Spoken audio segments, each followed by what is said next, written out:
আলহামদুলিল্লাহ।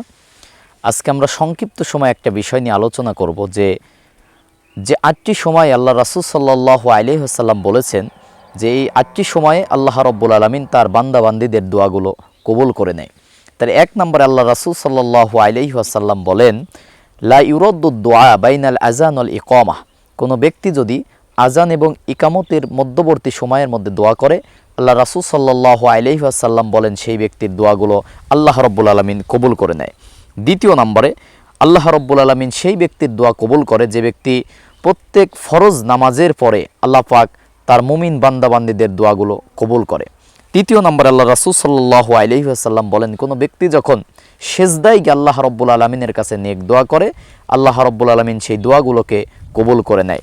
চতুর্থ নম্বরে আল্লাহ রাসূল সাল্লাল্লাহু আলাইহি ওয়াসাল্লাম বলেন, যে ব্যক্তি তাহাজ্জুদের নামাজে আল্লাহ রাব্বুল আলামিন রাতের 1/3 অংশ পরে প্রথম আসমানে এসে তার বান্দাবান্দীদেরকে ডাকতে থাকে, তাহাজ্জুদের নামাজ আদায় করার পরে যে দোয়া করে আল্লাহ রাব্বুল আলামিন তাদের দোয়াগুলোকে কবুল করে নেয়।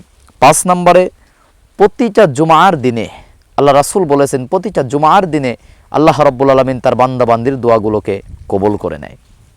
6 নম্বরে বিশেষ করে জুমার দিনের আসর থেকে মাগরিব এই বিকালে এই মুহূর্তটুকু সময় আল্লাহ রাব্বুল আলামিন তার বান্দাবান্দির দোয়া কবুল করে। 7 নম্বরে ইফতারির পূর্ব মুহূর্তে রোজাদার ব্যক্তি যখন রোজা রেখে ইফতারির পূর্ব মুহূর্তে আল্লাহর কাছে দোয়া করে, আল্লাহ রাব্বুল আলামিন রোজাদারের দোয়া কবুল করে। আর সর্বশেষ 8 নম্বর, লাইলাতুল কদরের রাতে দোয়া করলে দোয়া কবুল হয়।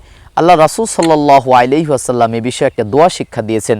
রাসূল সাল্লাল্লাহু আলাইহি ওয়াসাল্লাম শেষের দশকে এবং কদরের রজনীতে এই দোয়াটা সবচেয়ে বেশি পড়তেন এবং মা আয়েশাকে এই দোয়াটাই শিখিয়ে দিয়েছিলেন, আল্লাহুম্মা ইন্নাকা আফুল কারীম তুহিব্বুল আফওয়া ফাআফু আন্নী। আয়েশা রাদিয়াল্লাহু তাআলা আনহাকে রাসূল সাল্লাল্লাহু আলাইহি ওয়াসাল্লাম বলেন, আয়েশা তুমি সেজদায় গিয়ে রুকুতে এবং সর্ব অবস্থায় লাইলাতুল কদর তথা শেষ দশকে রমজানের এই দোয়াগুলো তুমি সবচেয়ে বেশি পড়বে, খাস করে এটা লাইলাতুল কদরের রজনীতে তুমি এই দোয়াটা বেশি বেশি পাঠ করবে।